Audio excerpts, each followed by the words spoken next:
Je vous souhaite la bienvenue dans ce temple de la rue de Maguelone pour une nouvelle série de dialogues.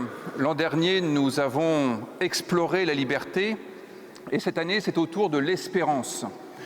L'espérance parce que la société française est manifestement composée d'une majorité de personnes qui n'ont pas trop le moral et cela se traduit par beaucoup de jeunes qui ne veulent plus avoir d'enfants. Je crois que ce sont des problèmes partagés avec l'Allemagne d'ailleurs. Et donc nous nous sommes dit que l'espérance étant l'une des trois vertus théologales, l'une des trois vertus proposées par l'apôtre Paul, il était important que nous puissions aider les uns et les autres à réfléchir à ce que peut être l'espérance aujourd'hui pour nous.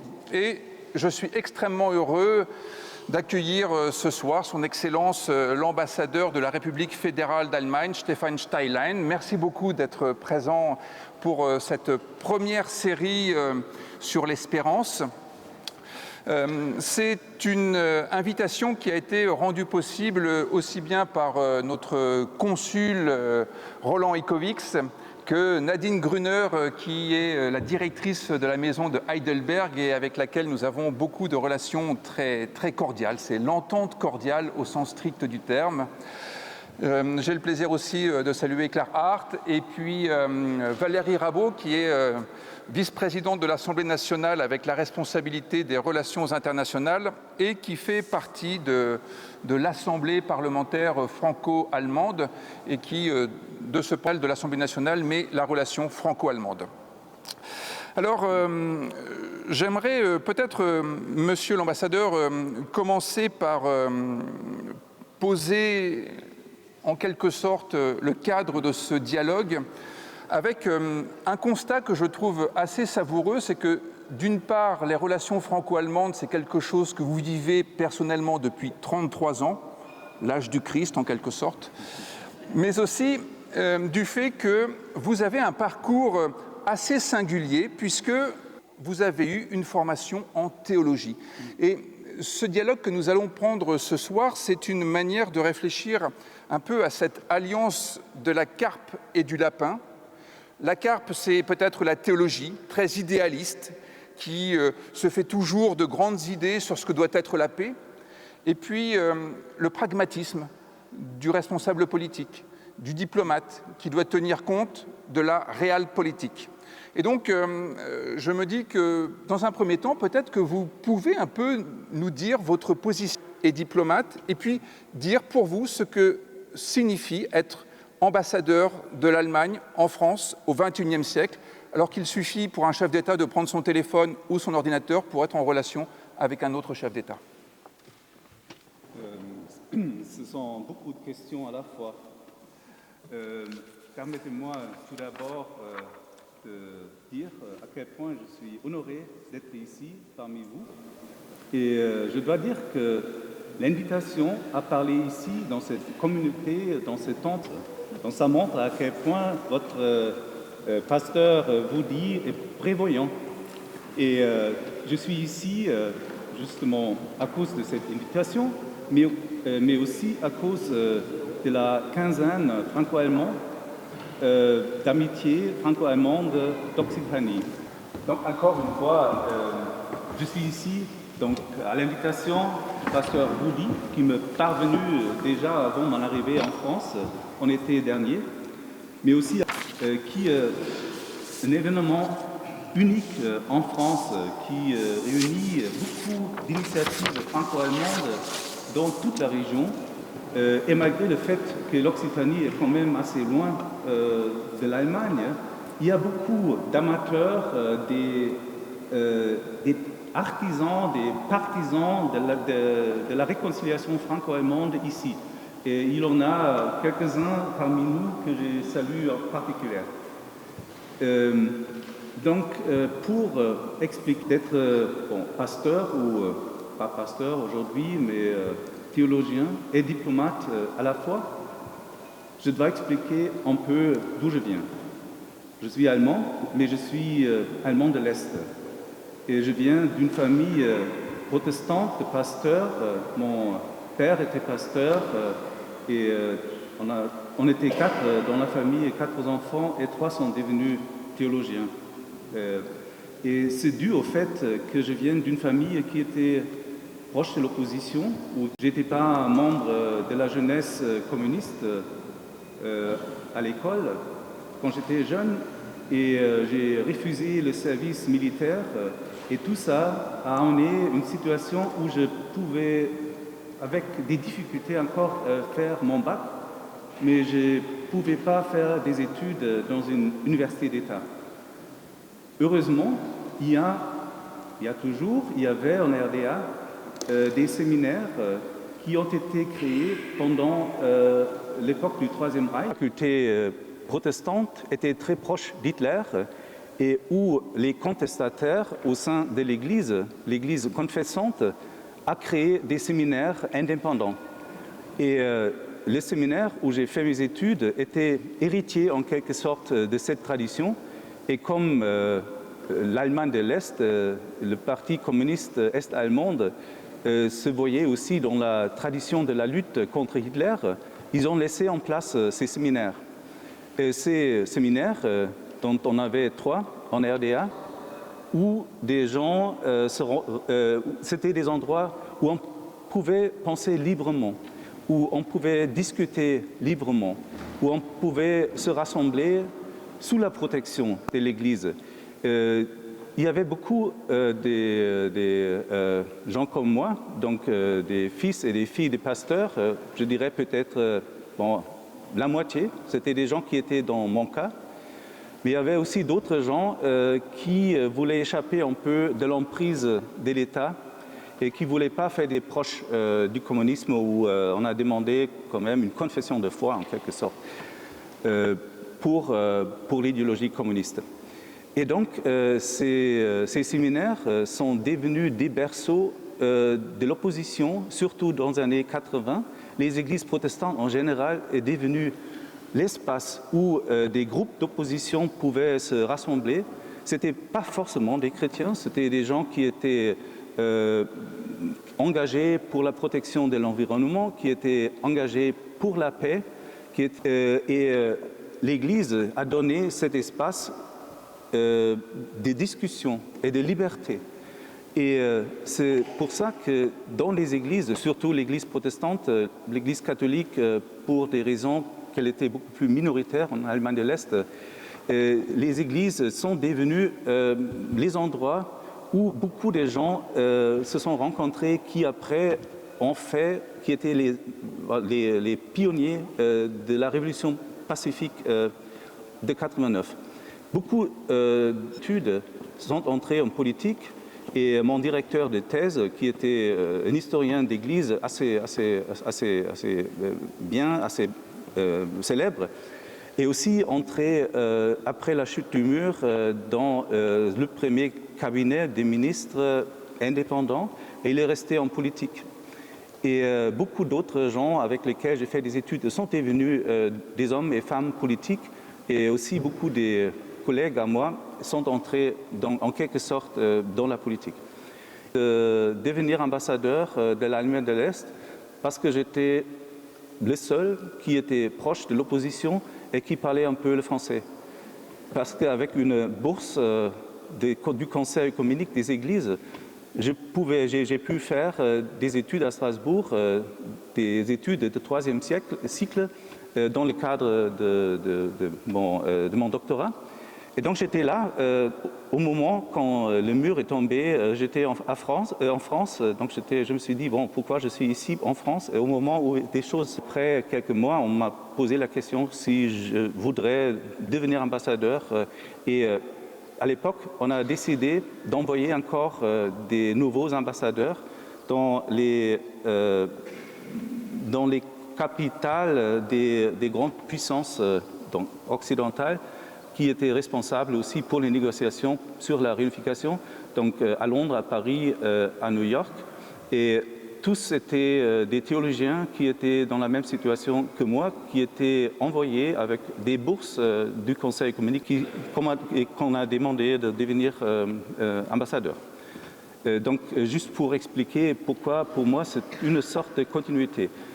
Quand j'ai fait des études de théologie, donc j'étais quand même un théologien assez passionné, mais on était aussi très, très politisé. Donc on a discuté comment on peut surmonter la situation chez nous, comment on peut lutter pour la liberté d'expression, pour la démocratie, et aussi comment on peut lutter pour l'unité de l'Europe. Et bon, ça, je ne veux pas trop entrer dans mon histoire personnelle, mais déjà à partir de 86, j'ai pour un rapprochement entre les oppositions en Pologne et en Allemagne de l'Est, et dans la vue déjà d'une Europe qui va se réunifier, parce que pour nous c'était clair qu'à un moment donné le mur va tomber et il faudrait se préparer à ce moment-là. Il faut réfléchir et il faut trouver des espaces où on peut penser l'avenir d'une Europe libre et unifiée. Et c'est pour ça qu'on a pensé qu'on a créé justement une initiative de citoyens en Pologne avec des Polonais, avec des Allemands de l'Est et de l'Ouest, des Américains, il y avait même un Ukrainien parmi nous, dans le but de repenser cette Europe. Donc pour moi, c'était toujours une continuité de faire, en quelque sorte, de travailler au sein de l'Église, mais aussi de travailler pour la liberté. Et pour moi, ce n'était pas une rupture, c'était en quelque sorte une continuité de ce que j'ai commencé. Et j'ai eu la grande chance de continuer cette lutte pour une Europe pendant toute ma carrière politique et diplomatique. J'ai eu la grande chance de retrouver notre président actuel, Frank-Walter Steinmeier, avec lequel j'ai partagé 22 ans de carrière politique. J'étais donc son bras droit dans des fonctions différentes. Je n'étais pas seulement diplomate, j'ai fait quand même, les concours d'entrée, parce que pour être diplomate, pour être reconnu, il faut quand même passer le concours aussi chez nous. Mais après, j'ai fait beaucoup d'autres choses. J'étais à la chancellerie, j'étais au Parlement, j'ai travaillé à la tête de notre présidence. Donc je suis resté presque toute ma carrière pour une Europe plus forte, réunifiée contre la séparation et pour, en quelque sorte aussi, démocratie et tolérance. Et bon, après, d'autres sujets se sont rajoutés.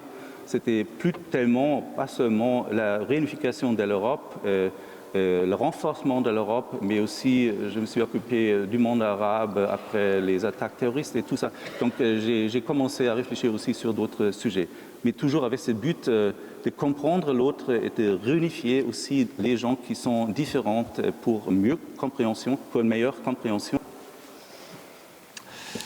Alors, ce qui m'intéresserait, c'est d'essayer de comprendre ce qui, dans le corps diplomatique, peut fonder l'espérance. Je veux dire que, vu la situation internationale qui est la nôtre depuis des années, comment un diplomate peut-il continuer à espérer que son action soit utile?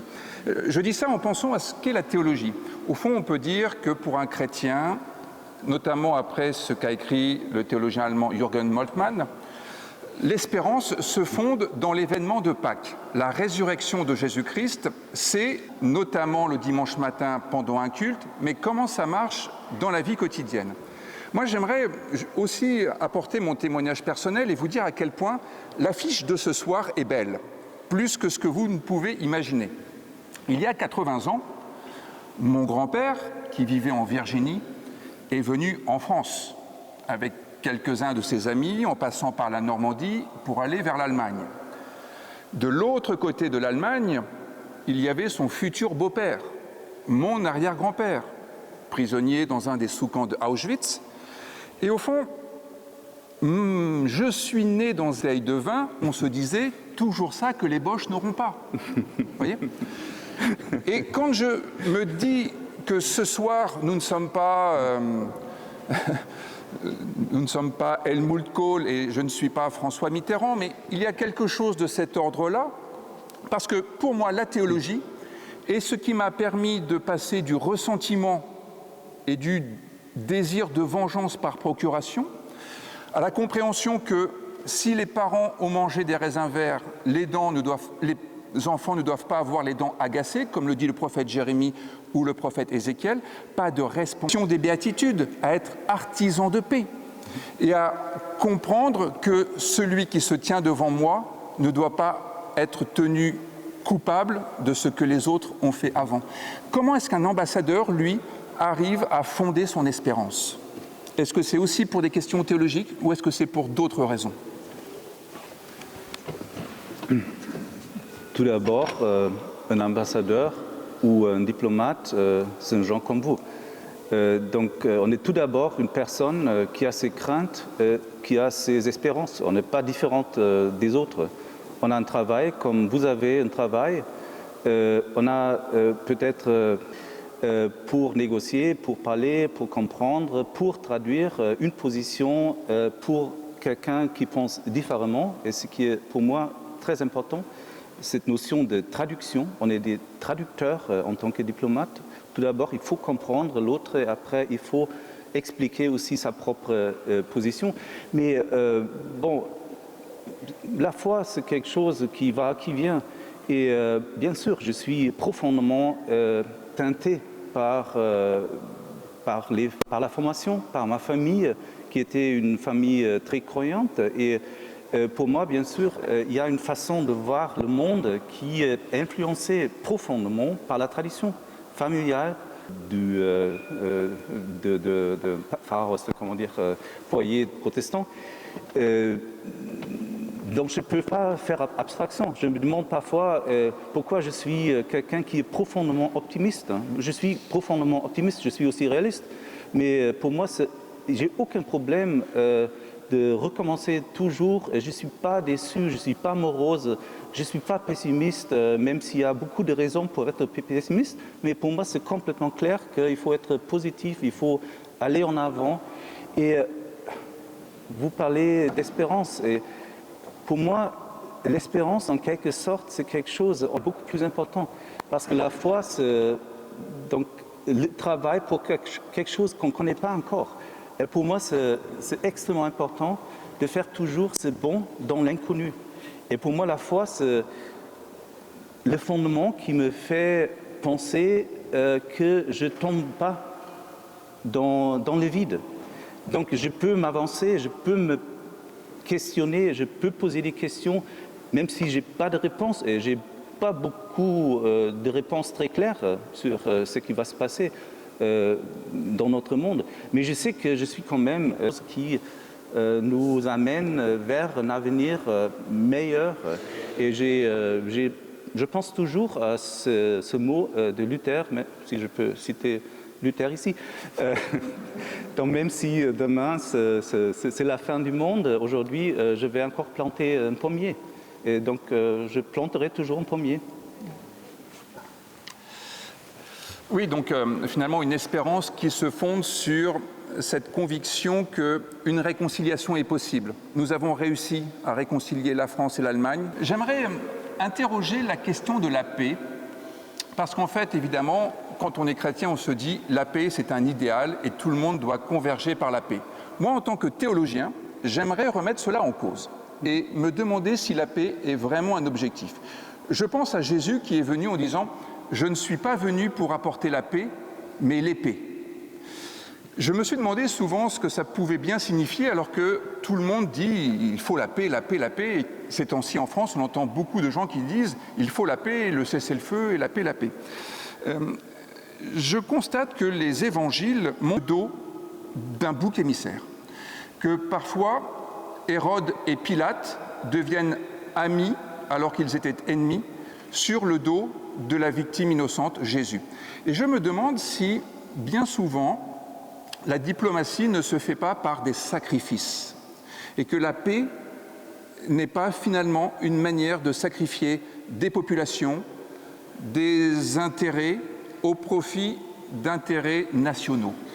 Est-ce qu'en tant qu'ambassadeur, des fois, on est un peu tiraillé entre des intérêts nationaux et des intérêts qui seraient un peu des intérêts internationaux, des intérêts supérieurs finalement?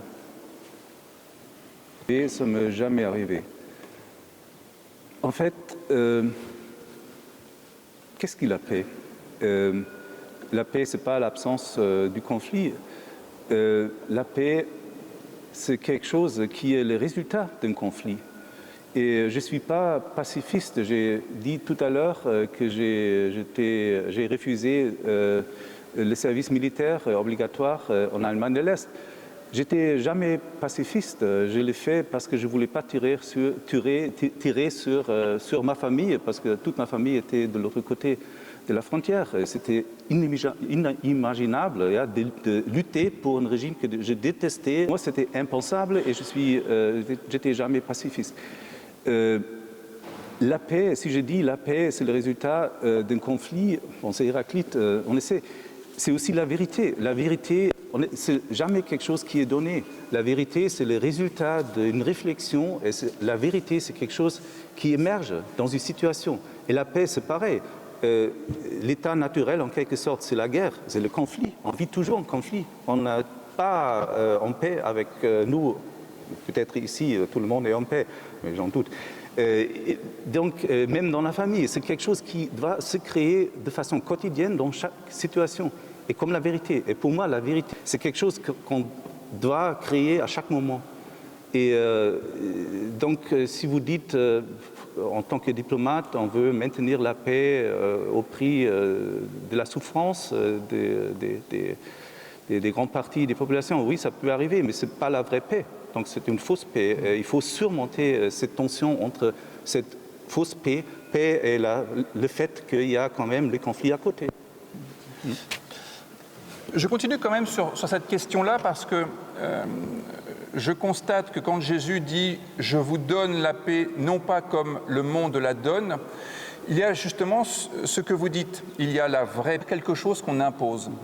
Et je me souviens que le philosophe Emmanuel Kant, dans son traité sur la paix perpétuelle, disait que l'une des conditions pour que la paix puisse être perpétuelle, alors lui aussi était un doux rêveur, c'est que lorsqu'il y a un accord de paix, il n'y a pas de réserve secrète. Ça veut dire qu'il n'y a pas une raison qui deviendrait la cause du prochain conflit. Vous voyez, des fois, la paix, elle est forcée.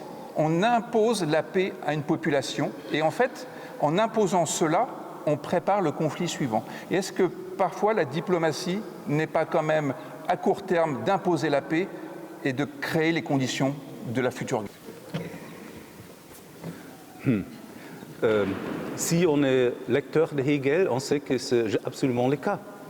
Parce que chaque paix est le début de notre conflit. C'est normal, c'est la vie, c'est le monde dans lequel nous vivons. C'est pour ça que j'ai dit la paix, c'est toujours un moment de paix. Après, le conflit recommence. Ce que vous dites, donc ça c'est de façon abstraite. Après, il faut regarder chaque conflit pour soi. Bien sûr, il y a beaucoup de conflits où on a trouvé une paix qui n'était pas durable. Bon, prenons l'exemple de Versailles. Bon, tout le monde voulait que cette paix soit durable, mais ça n'a pas tenu. Là, on peut longtemps discuter, est-ce que c'était une paix juste ou non, mais c'était la paix tout d'abord. Et tout le monde était plus ou moins d'accord. Mais ce n'était pas une paix juste. Est-ce qu'il y a des paix justes? Est-ce qu'il y a des paix... quand le conflit de 30 ans a pris fin en 1648, est-ce que c'était juste? Bon, ce n'était pas juste pour beaucoup des réfugiés qui devaient quitter les territoires qui étaient devenus soit catholiques, soit protestants. Pour eux, ce n'était pas une paix juste, mais c'était quand même tout le monde est soulagé que la guerre, les cessez-le-feu sont mieux que la continuation de la guerre et tout le monde est tout d'abord d'accord. Mais après, créer une véritable paix, c'est extrêmement difficile. Et on a vu ça dans les conflits en Ukraine. Après l'annexion de la Crimée, l'agression russe, je parle de 2014, après donc, la Crimée et l'agression dans le Donbass, tout le monde s'est mis d'accord et l'Allemagne et la France étaient en première ligne pour arrêter tout d'abord ces conflits armés. On a créé une sorte de cessez-le-feu qui était très instable. Il y avait ce processus de Minsk qui aurait pu aboutir. Et c'était à ce moment-là, c'était nécessaire tout d'abord de stopper cette agression. Et l'Ukraine a utilisé ce moment pour se préparer à la continuation du conflit, mais les Russes aussi. C'était pas juste, bien sûr, non, c'était pas juste, mais c'était nécessaire, je pense, dans cette situation. Il est vrai qu'il y a, dans les paroissiens, par exemple, cette idée que être chrétien, c'est être antimilitariste, sens de guerre sur le risque du conflit. Et je pense à cette vision du début du livre d'Ésaïe, où toutes les nations vont vers le lieu d'où sort une loi commune. Et puis ça finit sur le constat que les armes vont être transformées en outils agricoles. Et souvent on se dit, eh bien en fait il suffirait qu'il n'y ait plus aucune arme pour qu'il n'y ait plus de conflit. Mais ce que dit le texte, c'est l'inverse. C'est-à-dire que c'est à la condition que la situation de paix soit instaurée qu'il peut y avoir une paix durable qui rende inutiles les armements. Caïn peut continuer à tuer son frère Abel rien qu'avec ses mains. Et je me demande si il y aurait là une sorte de métaphore de ce qu'a été la création des Nations Unies, c'est-à-dire toutes ces populations qui tendent vers une loi commune, avec ce constat, c'est qu'aujourd'hui, on n'entend plus parler de l'Organisation des Nations Unies. Il y a des conflits partout et il n'y a plus de résolution qui nous semble donner une grande part à la résolution diplomatique internationale, comme si tout le monde devait se débrouiller tout seul.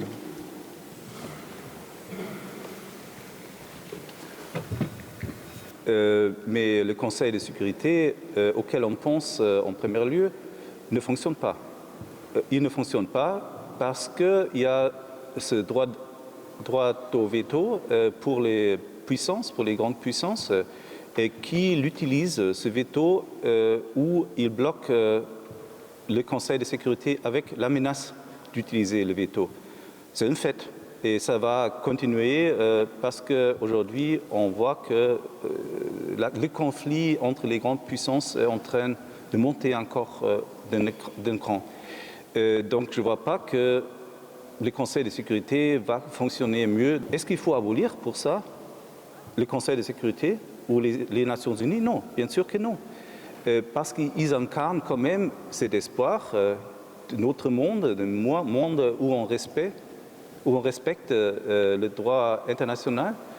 Et c'est quand même un forum aussi, donc l'Assemblée générale, où on peut discuter, où toutes les nations sont représentées. C'est un forum très important. Et ce que la Russie a fait, c'était quand même extraordinaire. Et ils ont attaqué un membre des Nations Unies en tant que membre du Conseil qu'on met en question les frontières ouvertement d'un État dont on a reconnu l'existence, et on met même en question l'existence du peuple ukrainien. Donc c'est quelque chose qui n'a jamais arrivé, au moins pas d'un membre du Conseil de sécurité.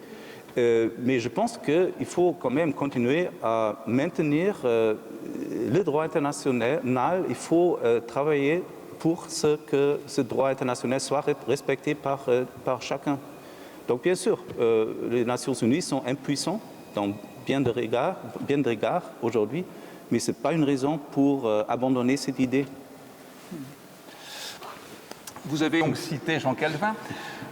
Jean Calvin considérait que le développement de l'économie, et notamment de l'économie de marché, pouvait être une manière d'instaurer la paix, parce que cela développe les relations entre les États, et donc cela diminue la rivalité qui se transforme en violence. Ça permet de réguler en fait les conflits.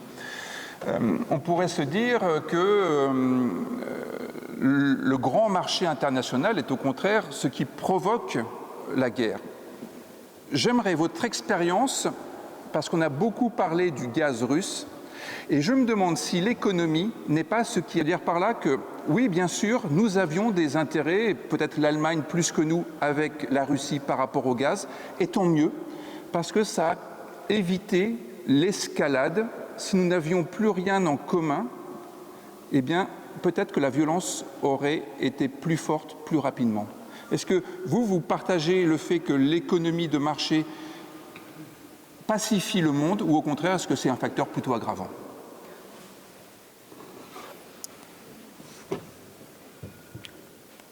Je pense qu'on ne peut pas répondre de non et de oui. C'est beaucoup plus complexe, comme toujours. Vous êtes un vrai diplomate. Je suis un vrai diplomate. Bien sûr, déjà la question de dépendance, on parle de dépendance mutuelle. Et quand on est entré dans cette relation avec la Russie, aussi à travers de l'achat du gaz, pas seulement d'ailleurs de la Russie, mais aussi de d'autres pays. J'étais impliqué dans ces réflexions. On a toujours dit qu'il faut diversifier. Donc on a aussi parlé avec les pays d'Asie centrale, avec la Norvège, avec la Grande-Bretagne bien sûr, et d'autres sources d'énergie. Une dépendance mutuelle.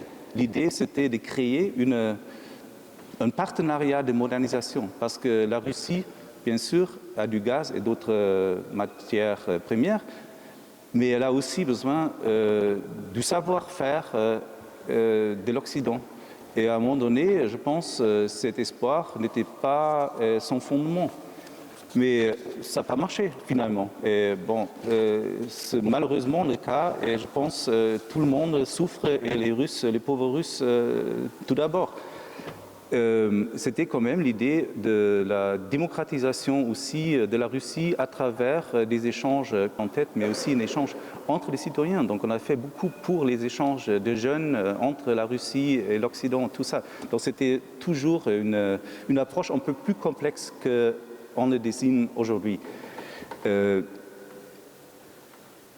Et bien sûr, de l'autre côté, l'échange ou l'économie peut aggraver des situations, surtout si le commerce n'est pas un commerce juste, s'il y a des pays ou des régions entières qui sont exploitées. Il y a un échange commercial, mais qui crée des tensions nouvelles. Et là, je pense le commerce est vraiment positif. Mais et là, vous avez cité Kant, il a quand même raison que les guerres entre démocraties, des démocraties qui sont vraiment démocratiques, les guerres sont quand même plutôt rares. Et donc il y a bien sûr une force pacificatrice du commerce, des échanges et des marchés internationaux. J'aimerais que nous abordions la question du couple franco-allemand. Je reviens sur cet axe de travail. L'avenir de l'Europe, la souveraineté énergétique, la transition des directives européennes dans le droit national français et allemand, et puis là, finalement, ce qui pourrait être la défense, finalement. Rien sur l'innovation. Pas de groupe de travail sur l'innovation, comme si nous n'étions pas capables ensemble d'innover, comme si la deuxième puissance mondiale qu'est l'Europe, 450 millions d'habitants, ne voulait pas travailler ensemble pour apporter sa part de créativité, de nouveauté, d'innovation dans tous les domaines. Ne cherche pas à stabiliser plutôt qu'à développer la paix. Je suis à 200% d'accord avec vous. Quand je suis venu ici, c'était l'été dernier où les relations franco-allemandes n'étaient pas au beau fixe. Et je me suis dit, quels sont les domaines où on peut faire plus? Et je suis tombé sur l'innovation, parce que, à mon avis, l'innovation et la recherche, ce sont les domaines principaux si on veut faire avancer nos sociétés, si on veut, et aussi, et ça c'est aussi pour moi d'une importance primordiale, si on veut lutter contre la morosité et contre ce sentiment de déclin dans nos sociétés. Il faut avoir soif pour l'avenir, il faut vouloir l'avenir. Et l'avenir se crée tout d'abord par l'éducation et la recherche. Et bien sûr, on peut faire énorme des choses ensemble, nous, les Français et les Allemands, avec les autres Européens, mais nous sommes quand même les grandes puissances de recherche, nous sommes les grandes puissances d'innovation. Et si on arrive à joindre nos forces, on peut faire des choses extraordinaires. Et si on regarde maintenant aussi au fait qu'on n'a pas suffisamment à investir dans la recherche et l'innovation. Et si on fait pas, si on ne progresse pas là-dessus, je pense il faut se faire des gros soucis pour l'avenir de notre continent. Mais il faut jamais, il faut toujours continuer à cette lutte. Et il y a quelques jours, j'avais un entretien avec Madame Retailleau, la ministre de Recherche, et on a dit qu'on va mettre en œuvre un processus. On va scanner tous les domaines et regarder ce qu'on peut faire de plus dans les domaines recherche énergétique, transition énergétique, sciences de la vie. Il y a énormément de choses, il y a énormément de potentiel. Et je crois profondément que c'est ça qu'il faut tout d'abord. Et bien sûr, je suis sûr que l'Assemblée parlementaire franco-allemande se penche aussi sur ces dossiers qui font partie de tous ces 4 domaines que vous avez mentionnés. Parce que sans recherche, on ne peut pas parler énergie, on ne peut même pas parler armement. Il faudrait qu'on parle médicaments aussi, et puis informatique. Oui. Voilà. Sur un plateau de télévision, vous étiez avec Hubert Védrine, et il rappelait qu'il y a 2 traditions pour la compréhension de la place de la France par rapport aux autres pays. Il y a soit la suprématie française dans l'Europe, c'était un peu la thèse de Choiseul, et puis il y a le fait de faire valoir les talents français, ce qui est une expression assez évangélique, faire valoir ses talents, qui était la position de Guizot, de Briand, etc. Nous, du côté français, on a souvent eu l'impression que l'Allemagne voulait prendre la grosse part du gâteau, voulait s'imposer. Aujourd'hui, on a le sentiment que l'Allemagne est dans une situation un peu plus de faiblesse, de précarité, mais est-ce franco-allemand par rapport à l'Europe? De toute façon, il n'y a pas de doctrine allemande parce que nous, on est un pays qui n'a pas de président qui peut définir une doctrine. Chez nous, c'est beaucoup plus difficile de développer une stratégie. On n'est même pas une puissance très stratégique, contrairement à la France, qui a quand même des stratégies. Nous, on est beaucoup plus pragmatique. En fait, ce que vous dites, on peut l'entendre aussi en Allemagne. On dit que les Français ont une grande stratégie, ils veulent toujours s'imposer, c'est tellement difficile avec les Français. Donc tout ça,